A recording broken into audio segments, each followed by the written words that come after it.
Watch a liberal snowflake meltdown when she sees the Dukes of Hazzard Dodge Charger at a car show. What if I told you that there was just a good ole boy who never mean and no harm, got in trouble with the liberal law since the day he brought his Dukes of Hazzard car to a heritage festival?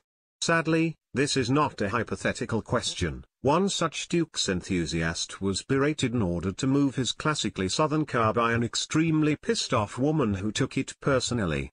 Watch, if you dare, her ascent of the car, driver and general political downfall of the country if her wishes aren't granted. Via the Blaze, a woman identified as V.U. Anderson ranted and raved hysterically during the Highland Creek Heritage Festival in Toronto when a near replica of the Dukes of Hazzard car bore its traditional Confederate flag insignia. In the 4-minute video, Anderson's behavior becomes increasingly unhinged, yelling profanities at a man identified as a friend of the car's owner and screaming, while continuously interrupting him despite asking him for an explanation.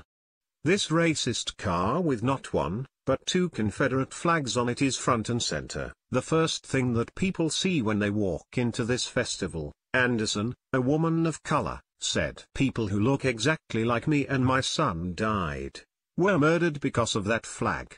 Remove the car or there will be hell to pay," she demanded. She keeps yelling about how the South lost the war.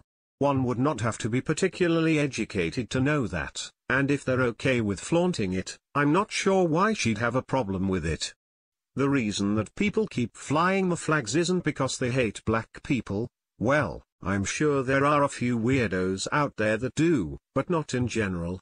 It's because then, as now, the focus was shifted to the entire war being about one issue, when it was about many. The war was about all the states' rights, one of which was slavery, which was, of course, bad.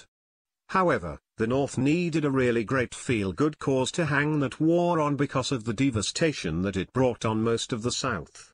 So, they took that one right, and said that the whole war was over that, and not the state's ability to make many of its own laws.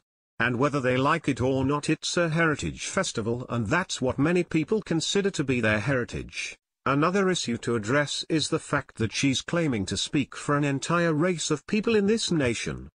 Doesn't it seem like if another person of color isn't offended, maybe it's not really offending the whole race, or is there only allowed to be the one opinion for the whole race? And if so, why do I think it's not a democracy and that they're not allowed to vote on what the party line will be? Also, as another part of our heritage, you don't get to just demand that someone remove something from property that you don't own, just because you don't like it. I guess we could be generally sorry that your day was disrupted, but unless you buy the land it's sitting on, or start your own festival, you don't get to push your own will off on other people. That's kinda how freedom works. Because forcing someone to do something, just because you want it done, would be kinda like what was done to your ancestors.